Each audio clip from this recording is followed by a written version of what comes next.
Hello, നമസ്കാരം. ഒരു ചെറിയ കാര്യം പങ്കുവെച്ചോട്ടെ. കഴിഞ്ഞ കുറച്ച് കാലങ്ങളായി ഒരു വ്യക്തി താൻ കടന്നു പോകുന്ന വഴിയിലുടനീളം ബാക്കിയാക്കിയ വെറുപ്പിൻ്റെയും വിദ്വേഷത്തിൻ്റെയും വർത്തമാനങ്ങളുടെ മാലിന്യ കൂമ്പാരത്തെ അതേ സമുദായത്തിൽ നിന്നുള്ള മുഴുവൻ സംഘടനകളും ചേർന്ന് ഒറ്റ സ്വരത്തിൽ തള്ളിക്കളയുന്നതിൻ്റെയും കോരിക്കളയുന്നതിൻ്റെയും മനോഹരമായിട്ടുള്ളൊരു ചിത്രമാണ് ഇന്ന് നമ്മൾ കണ്ടത്. അവർക്ക് പറയാനുള്ളത് നമ്മൾ കേൾക്കണം.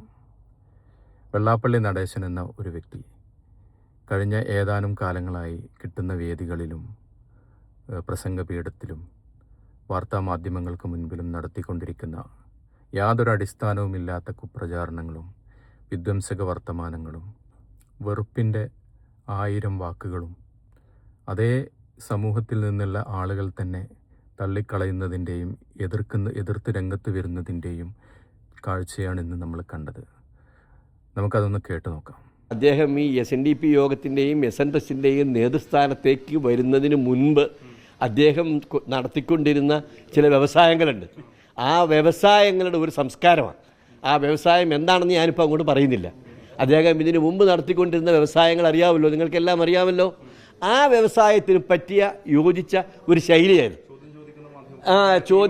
വിളിക്കുന്നതിനോട് നിങ്ങളുടെ പ്രതികരണം എന്താണ്? അബ്സല്യൂട്ട്ലി എന്താ അതിന് മലയാളം വാക്ക് പറയാം? അബ്സല്യൂട്ട്ലി അൺവാണ്ടഡ് കമൻസ് ഒരിക്കലും ചെയ്യാൻ പാടില്ല. ഉത്തരവാദിത്തപ്പെട്ട ഒരു സ്ഥാനത്തിരിക്കുന്ന ഉത്തരവാദിത്തപ്പെട്ട ഒരു കസേരയിലിരിക്കുന്ന ഒരു പൊതുപ്രവർത്തകനും ചെയ്യാൻ പാടില്ലാത്ത, ഉച്ചരിക്കാൻ പാടില്ലാത്ത വിധത്തിലുള്ള പരാമർശങ്ങളാണ് ഇതൊക്കെ. ഒരു പ്രദേശം തീർച്ചയായിട്ടും അയാൾ ഈരാറ്റുപേട്ടക്കാരനാണെന്ന് മനസ്സിലാക്കുന്നു. എന്നിട്ട് പിന്നെ അയാൾ MSMൻ്റെ പ്രവർത്തനമാണെന്ന് മനസ്സിലാക്കുന്നു. പിന്നെന്താ, അയാളുടെ പേര് മുസ്ലിം നാമധാരിയാണ്. ഇത് മൂന്നും കൂടെ കൂടിയപ്പോഴത്തേക്കും അയാളെ തീവ്രവാദി.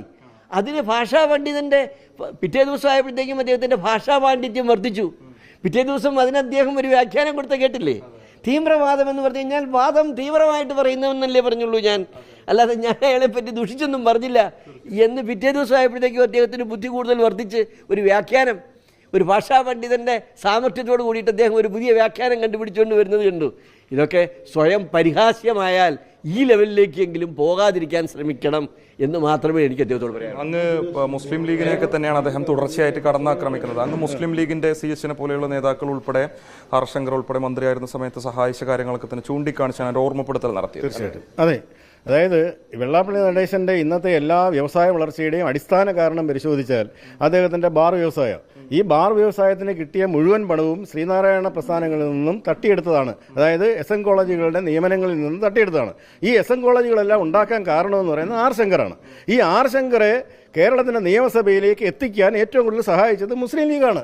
ആ മുസ്ലിം ലീഗ് സഹായിച്ചില്ലായിരുന്നു എങ്കിൽ അദ്ദേഹം R. ശങ്കർ നിയമസഭ വരത്തില്ല, വിദ്യാഭ്യാസ മന്ത്രിയാവത്തില്ല, മുഖ്യമന്ത്രിയാവത്തില്ല. അന്ന് R. ശങ്കർ മുഖ്യമന്ത്രി ആയില്ലെങ്കിൽ ഈഴവ സമുദായത്തിന് 4 കോളേജ് പോലും കിട്ടത്തില്ല. അപ്പോൾ ഈ ഈഴവ സമുദായത്തിന് ഇത്രമാത്രം വളർച്ചയ്ക്ക് അടിസ്ഥാന കാരണത്തിൻ്റെ ഒരു കാരണക്കാർ മുസ്ലിം ലീഗ് ആണെന്ന് ഞങ്ങൾക്ക് സംശയരഹിതമായി പറയാൻ കഴിയും. അതുകൊണ്ടാണല്ലോ ഈ പിന്നോക്ക ദളിത് മൂവ്മെൻറ്റ് കേരളത്തിൽ ഉടലെടുക്കണം, ഇന്ത്യയിൽ ഉടലെടുക്കണമെന്ന് ആവശ്യപ്പെട്ടവരാണ് ഞങ്ങൾ. ഈ SNDP എന്നൊക്കെ പറയുന്നത് കേരളത്തിൽ നവോത്ഥാന മൂല്യങ്ങൾ ഉയർത്തിപ്പിടിച്ച സാമൂഹ്യ പരിഷ്കർത്താക്കളൊക്കെ തന്നെ നേതൃത്വം കൊടുത്തൊരു സംഘടനയുടെ നേതൃനിരയിലുള്ളൊരു വ്യക്തിയും ഇത്തരം അധിക്ഷേപ പരാമർശങ്ങൾ നടത്തുമ്പോൾ സ്വാഭാവികമായിട്ട് വലിയ എതിർപ്പ് വിവിധ കോണുകളിൽ നിന്ന് ഉയരുന്നുണ്ട്. അപ്പോൾ അവിടെ പറയപ്പെടുന്ന ഒരു പ്രധാനപ്പെട്ട ഒരു അഭിപ്രായം എന്നുള്ളത് ഒരു വോട്ട് ബാങ്ക് ഇദ്ദേഹത്തിൻ്റെ പക്കലുണ്ട്. അതുകൊണ്ടാണ് ഇദ്ദേഹത്തെ ഈ പറയപ്പെടുന്ന മുതിർന്ന രാഷ്ട്രീയ നേതാക്കളൊക്കെ തന്നെ കൊണ്ട് നടക്കുന്നത് എന്നുള്ളതാണ്. അങ്ങനെ ഒരു വോട്ട് ബാങ്കിൻ്റെ പിന്തുണയുണ്ടോ? വെള്ളാപ്പള്ളി നടേശന് വോട്ട് ബാങ്കിൻ്റെ യാതൊരു പിന്തുണയില്ല. വെള്ളാപ്പള്ളി നടേശൻ ജയിപ്പിക്കണമെന്ന് പറഞ്ഞവരെല്ലാം തോറ്റുപോയി, തോൽപ്പിക്കണമെന്ന് പറഞ്ഞവരെല്ലാം ജയിച്ചതാണ്. കഴിഞ്ഞ ത്രിതല പഞ്ചായത്ത് തെരഞ്ഞെടുപ്പിൽ തന്നെ UDFന് ഈ വമ്പിച്ച വിജയം നേടാൻ കാരണമായത് വെള്ളാപ്പള്ളി നടേശനെ കേരളീയ സമൂഹം തിരസ്കരിച്ചതിൻ്റെ മകുട ഉദാഹരണമാണ്. വെള്ളാപ്പള്ളി നടേശൻ തോൽപ്പിക്കാനിറങ്ങിയ സുധീരനെ തോൽപ്പിക്കാനിറങ്ങി, PC വിഷ്ണുനാഥിനെ തോൽപ്പിക്കാനിറങ്ങി, KC വേണുഗോപാലിനെ തോൽപ്പിക്കാനിറങ്ങി, അതുപോലെ തന്നെ VD സതീശനെ തോൽപ്പിക്കാനിറങ്ങി. അവരെല്ലാവരും വിജയിച്ചു. ഇങ്ങേരൊന്ന് സപ്പോർട്ട് അല്ലെങ്കിൽ ഇങ്ങേരൊന്ന് എതിർക്കണമെന്നാണ് എല്ലാവരും ആഗ്രഹിക്കുന്നത്. അദ്ദേഹം എത്ര ശക്തമാണല്ലേ അവരുടെ പ്രതികരണം. ഇങ്ങനെയാവണം മറുപടി. പറയേണ്ടതും അവർ തന്നെയാണ്. എന്തായാലും ബിഗ് സല്യൂട്ട്.